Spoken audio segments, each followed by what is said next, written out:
नमस्कार साथियों, आप सबका पुनः स्वागत है श्रद्धा एस्ट्रो ज्योतिष में। तो आज हम लोग डिस्कस करने वाले हैं कौन कौन ग्रह किस किस परिस्थिति में जातक के शारीरिक स्वास्थ्य को बिगाड़ सकते हैं। तो देखिए, इसमें सबसे ज्यादा जो भूमिका रहती है वो दो ग्रहों की रहती है।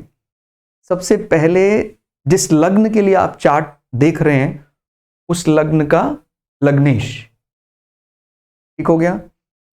उसके बाद हमारा मन कहां लगा हुआ है, यानी चंद्रमा। अगर चंद्रमा और लग्नेश, ध्यान देना है, अगर चंद्रमा और लग्नेश दोनों ही कहीं त्रिक भावों में शत्रुवत होकर पीड़ित हो जाएं तो फिर हमारा शारीरिक स्वास्थ्य ठीक नहीं रहेगा। और अगर इनमें से कोई एक पीड़ित है तो हम ये कह सकते हैं कुछ समय के लिए व्यक्ति के स्वास्थ्य को थोड़ा खराब कहा जा सकता है, पर्टिकुलर उन दशाओं में जब क्योंकि शरीर की बात हो रही है तो लग्नेश का पीड़ित होना स्वाभाविक है, ज्यादा बुरा माना जा सकता है। लेकिन हम कोई बड़ी शारीरिक व्याधि तभी बताएंगे चार्ट में जब हमारा लग्नेश और चंद्रमा दोनों ही पीड़ित होंगे, ठीक हो गया। तो कुंडली सूत्र क्या कहता है, यदि लग्न और चंद्रमा, याद रखना यहां पर और लिया गया है या नहीं लिया गया है, माने लग्न या चंद्रमा ना लेकर आपको लग्न और चंद्रमा दोनों को देखना है। अब पता लगा हमारा चंद्रमा, इसी चार्ट में हमने देख लिया कि अष्टम भाव में डेबिलिटेटेड नीच का है मेष लग्न के लिए। तो क्या हम इस प्रकार की भविष्यवाणी कर सकते हैं क्या कि बच्चा अस्वस्थ रहेगा? और हमने मुख्य जो शरीर का स्वामी उस पर विचार किया नहीं। हमारे शरीर का स्वामी इस लग्न के लिए, क्योंकि काल पुरुष का चार्ट हम ले रहे हैं, तो वो मंगल है। अब पता लगा मंगल उच्च का बैठा हुआ है और हमने शारीरिक अस्वस्थता की बात कह दी है जो कि गलत है।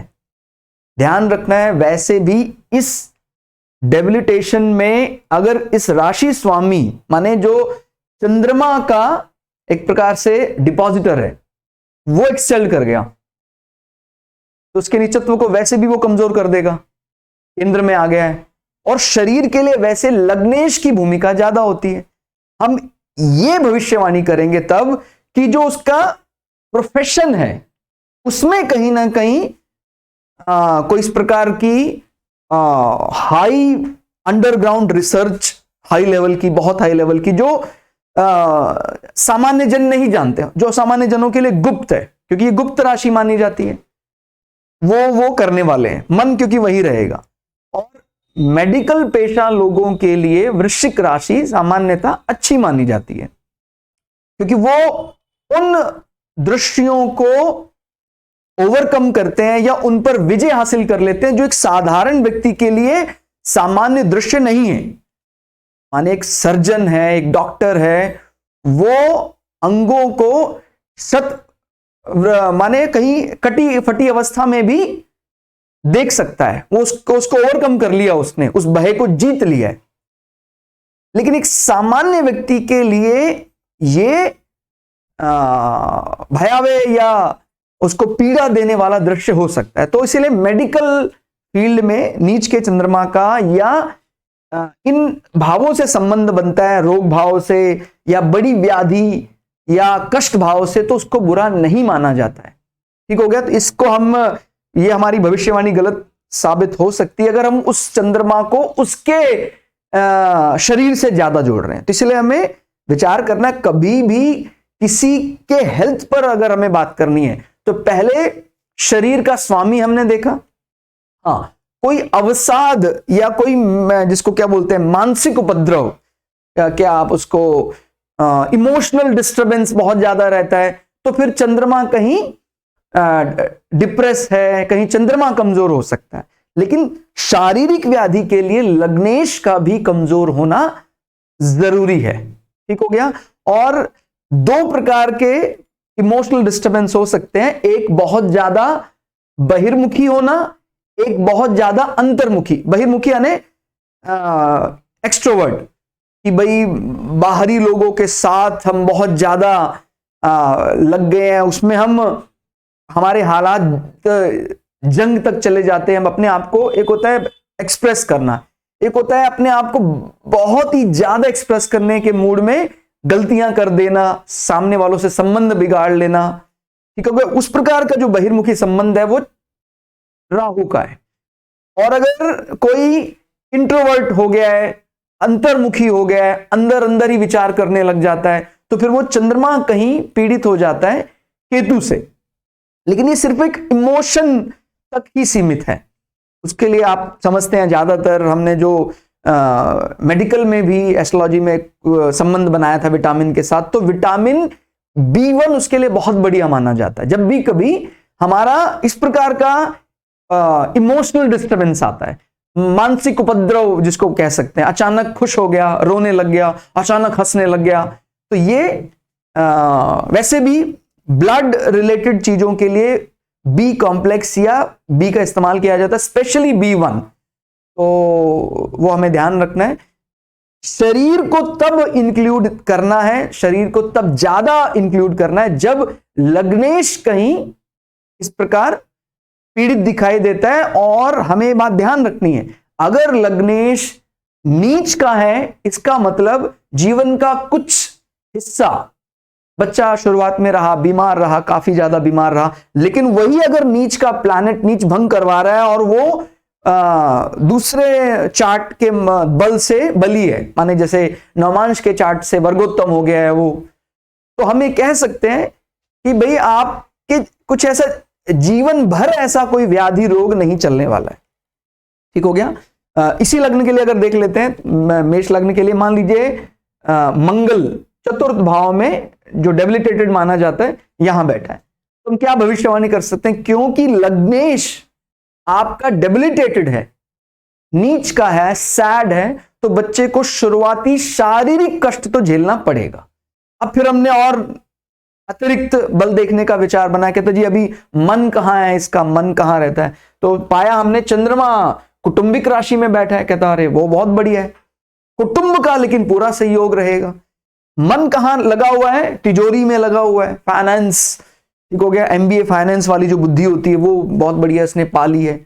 कुटुंब को एकत्र करके चलना, तिजोरी को अच्छे से व्यवस्थित करके चलना, वैसा स्वभाव रहेगा। तो कह सकते हैं ज्यादा परेशान होने की जरूरत नहीं है। लेकिन अभी भी हम इसके माने उसको, इसके डिपॉजिटर को बल तो मिल गया है क्योंकि चंद्रमा अभी उच्च का हो गया है, लेकिन अगर हम इसका बल और उत्तरोत्तर और जो बल बताए गए हैं सभी प्रकार से नीच भंग करवा लें, तो फिर हम बोलते हैं कि उस पर्टिकुलर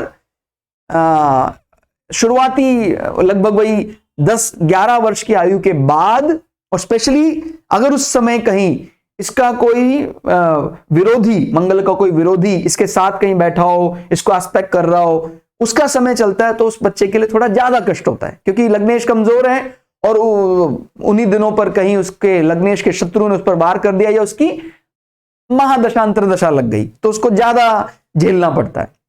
या हम ऐसा भी कह सकते हैं मंगल के साथ इसी राशि में राहु बैठा हुआ है और बच्चे को शुरुआत की कुछ वर्ष की दशाएं राहु की महादशा मिल गई, तो वो थोड़ा सा कष्टदायक शारीरिक दृष्टि हो सकता है। लेकिन क्या वो निकल जाएगा, रिकवर कर जाएगा कि नहीं करेगा? बिल्कुल निश्चित रूप से रिकवर कर जाएगा, क्योंकि मन इतने अच्छे शुभ अवस्था में कैसे लग सकता है?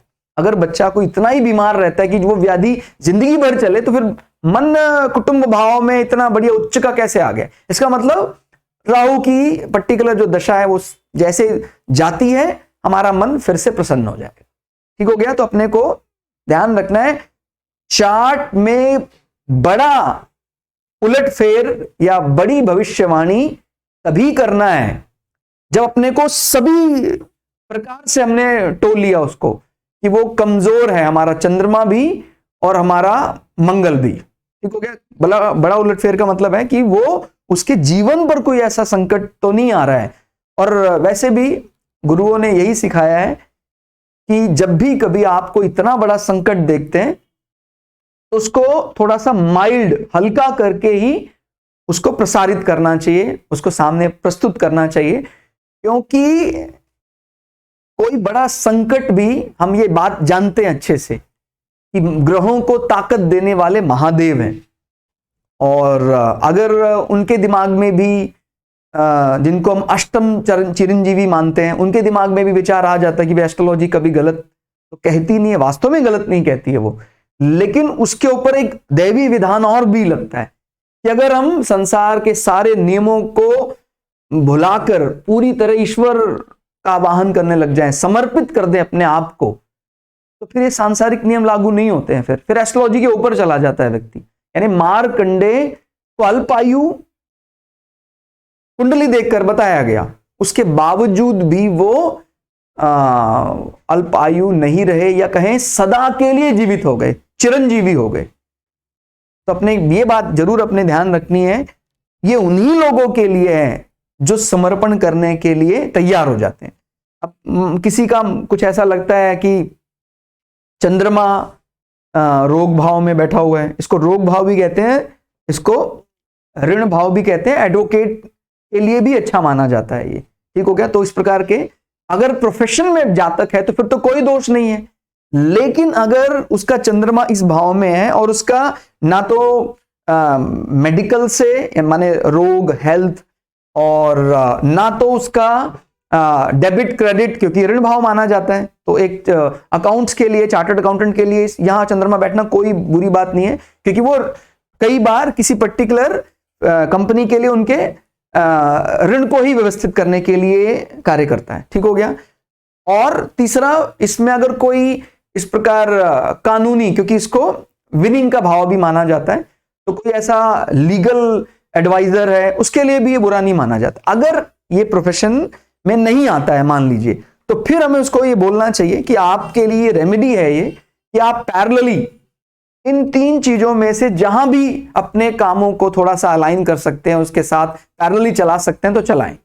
मिसाल के तौर पर कोई व्यक्ति चंद्रमा यहां बैठा हुआ है, लेकिन वो एक मेंटर है, एक प्रकार का एजुकेटर है, कुछ शिक्षा देता है, क्योंकि उसके दशम भाव का संबंध कहीं, जैसे मान लीजिए शनि है, उसका संबंध कहीं यहां इस प्रकार बन गया, तो हम कह सकते हैं, या परिवर्तन योग बन गया कि भाई सूर्य यहां बैठ गया और शनि यहां बैठ गया, तो इसके प्रकार संबंध बन गया, बिकॉज पंचम भाव को हम एक एजुकेटर के लिए मानते हैं।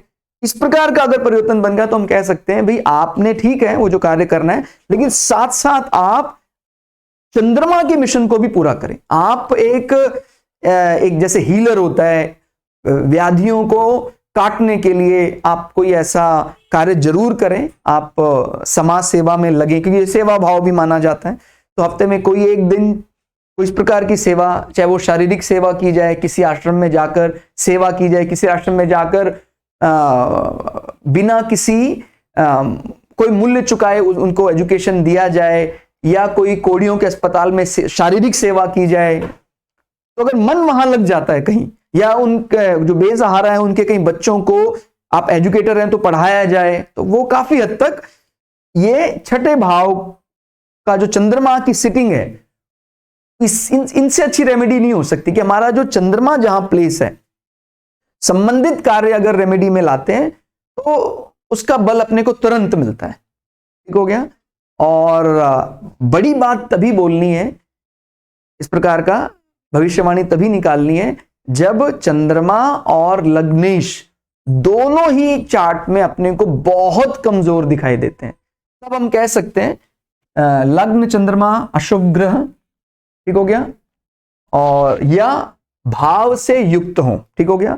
चंद्रमा भी किसी अशुभ ग्रह के साथ है, लग्न भी कहीं अशुभ ग्रह के साथ बनता है, अपने एनिमी के साथ हैं, या अशुभ दृष्टि से युक्त हो, शुभ दृष्टि से रहित हो। इसमें एक और बड़ी बात आ गई, हमने ये पाया कि हमारा लग्नेश कहीं पीड़ित, हमने मान लिया लग्नेश मंगल नीच का है, पीड़ित हम मान रहे हैं पहला फेज, लेकिन बृहस्पति उस पर दृष्टि जमाए हुए, बृहस्पति भी पीड़ित है, लेकिन दोनों की एक दूसरे पर दृष्टि दोनों का ही नीच भंग करवा देती। तो फिर हम उसको ताउम्र या उम्र भर उसको रोगी नहीं मान सकते हैं। ठीक हो गया। तो ध्यान रखना है कि जिस चार्ट को आप शारीरिक रूप से पूरी तरह निस्तेज डिक्लेयर कर रहे हैं, उस चार्ट में ये सारी चीजें लागू होंगी, तभी वो शारीरिक रूप से निस्तेज माना जाएगा। और ऐसा गंभीरता से अगर आप स्टडी करेंगे तो कोई लाखों करोड़ों में कोई एक चार्ट आपको ऐसा मिल सकता है। ठीक हो गया कि लग्न को कोई बल नहीं है, चंद्र को कोई बल नहीं है। ठीक हो गया। अशुभ ग्रहों के साथ वो युति बना रहे हैं, अशुभ दृष्टियां हैं और कोई शुभ दृष्टि भी नहीं है उनके ऊपर। तब हम शारीरिक स्वास्थ्य हानि ऐसी भविष्यवाणी करेंगे। नहीं तो मैंने जैसे बताया, अगर लग्नेश हमें पीड़ित दिखाई देता तो उसको बहुत ही माइल्ड होकर, उसको बहुत ही हल्का करके हमें सामने प्रस्तुत करना है, क्योंकि ज्योतिष भय मुक्त होने के लिए हमने सीखा है या हमें सिखाना है, भयभीत करने के लिए नहीं। क्योंकि हम धीरे धीरे उनको ये बात बताएंगे, माइल्ड है थोड़ा, उसके बाद अगले वो फिर वो धीरे धीरे उस चीज को समझ जाते हैं, स्वीकार कर लेते हैं। तो स्वीकार करने का मतलब ये ही सबसे बड़ा उपचार होता है कि भाई कुछ चीजों के लिए अब संसार भर में आप समझते हैं कि किसी को शारीरिक रूप से भगवान ने, क्योंकि मृत्यु लोक का मतलब ही यही है कि बिना दोष के यहां जीवन चल ही नहीं सकता, कोई ना कोई दोष होगा तभी हम चल सकते हैं। परमात्मा बन के तो मृत्यु लोक में जीना संभव ही नहीं है। तो ये बात हमें पहले माननी पड़ेगी, कोई ना कोई दोष है। लेकिन ना इस बात को हम मान लें कि भाई चलो इतना बड़ा दोष नहीं है, जीवन चल रहा है, तो उसको धीरे धीरे ये बात रियलाइज करा दी जाती कि ये दोष कोई ज्यादा बड़ा दोष नहीं है। ऐसे बहुत जीवन में ऐसे ऐसे लोग हैं जिनका छठा भाव पूरी तरह क्रैश हो चुका है, इसका स्वामी पिटा हुआ है और कहीं उसको कोई किसी भी चार्ट में उसको बल नहीं मिल रहा छठे भाव को, फिर भी वो मस्त जी रहा है। शरीर में कई प्रकार की व्याधियां हैं, फिर भी वो ज्यादा उसको तवज्जो नहीं देता है। कारण क्या है? क्योंकि उसका आयु भाव बली है। ठीक हो गया। क्योंकि उस चीज का जो रियलाइजेशन है, उस कष्ट का अनुभव वो तो अष्टम भाव ही देगा। अब अष्टम भाव का स्वामी बली हो गया। मान लीजिए इस पर्टिकुलर लग्न के लिए मंगल उच्च का होकर दशम भाव में बैठ जाए और बुध सैड होकर यहां बैठ जाए। हालांकि कई लोग कह सकते हैं विपरीत राजयोग बन गया तो वैसे भी ठीक हो गया, तो सही बात है कि बुध नीच का होकर 12वें भाव में चला गया तो विपरीत राजयोग भी बन रहा है। विपरीत राजयोग है, राजयोग नहीं है। विपरीत परिस्थितियां तो आएंगी ही आएंगी। विपरीत राजयोग माने एक बार ट्रबल फेस करना पड़ता है, उसके बाद जो बल अपना होता है वो उस परिस्थिति से कई गुना बढ़ जाता है। यानी जिस बल से हम निकल कर आए थे वो बल बड़ा कम था, और जब विपरीत परिस्थितियां आई उसके बाद जो हमारा बल था बहुत बढ़ गया, वो विपरीत राजयोग। विपरीत परिस्थितियां आने के बाद वो राजयोग एक्टिव होता है। तो ये हम कह सकते हैं, या दूसरे शब्दों में ये भी कह सकते हैं कि अष्टमेश, अष्टम भाव का स्वामी वो उच्च का हो गया। तो ये आप किसी भी चार्ट पर लगाएं कि छठे भाव का स्वामी बहुत ज्यादा कमजोर अवस्था में है, लेकिन अष्टम भाव का स्वामी बली है, तो वो रोग अपने को जीवन में पता लगा उसका छठा भाव वैसे भी जैसे किडनी को रिप्रेजेंट करता है, तो पता लगा उसको किडनी में कहीं हल्की फुल्की समस्याएं हैं, कुछ ऐसा स्टोन हो सकता है, लेकिन वो बिंदास जीता है, बढ़िया जीता है, उसको कोई ऐसी समस्या नहीं होती है। तो बस इतना ही प्रार्थना है। स्वास्थ्य संबंधी बड़ी भविष्यवाणी करने के लिए आपको लग्न और चंद्रमा दोनों को शामिल करना होगा, और उसमें यह देखना होगा कि भाई दोनों कमजोर हैं, पूरी तरह उनका बल क्षीण हो गया है, और अगर क्षीण हो गया है तो फिर किसी नेचुरल बेनिफिट की कोई दृष्टि है। इनमें शुभ दृष्टियों में सबसे ज्यादा बलवती हम मानते हैं बृहस्पति की दृष्टि। मैं बता रहा हूं अगेंस्ट शुभ बल के लिए, तो मैंने पुरानी क्लास में समझाया था कि जहां लाभ दृष्टि देखनी हो बेनिफिक नजर से, तो वहां सबसे ज्यादा बली हम शुक्र को मानते हैं। लेकिन जहां शुभ दृष्टियां देखनी हो, कहते 1000 दोष कुंडली में हो और बृहस्पति उस बुरे योग पर दृष्टि जमा दे, वो बुरा भाव एक बार ऑन तो जरूर होगा, लेकिन उसको कभी वो डेस्टिनी तक नहीं पहुंचा पाएगा। माना उसका जो दुष्परिणाम जीवन में हो सकता था उसको बीच में ही रोक देगा वो शुभ दृष्टि। वो बृहस्पति की दृष्टि में इतनी ताकत है। सोचिए कैसे, किस प्रकार की पर्सनालिटी होगी, किस प्रकार का सत्व उनके अंदर समाया है, पूरी तरह शुभता ले जाने में सक्षम है बृहस्पति।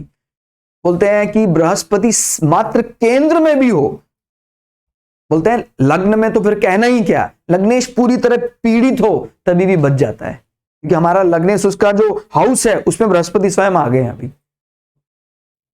और अगर कहते हैं लग्न में भी नहीं है, केंद्र में भी बृहस्पति है, तो बहुत बड़ा बल बढ़ जाता है। तो ध्यान रखना है कि इस प्रकार की भविष्यवाणियां हमें जब भी करनी है तो सारे बल टटोलने हैं, लग्न का भी, चंद्रमा का भी, तब कोई भविष्यवाणी करनी है। आज के लिए फिलहाल इतना ही। क्लास आपको कैसी लगी कमेंट करके जरूर बताइएगा।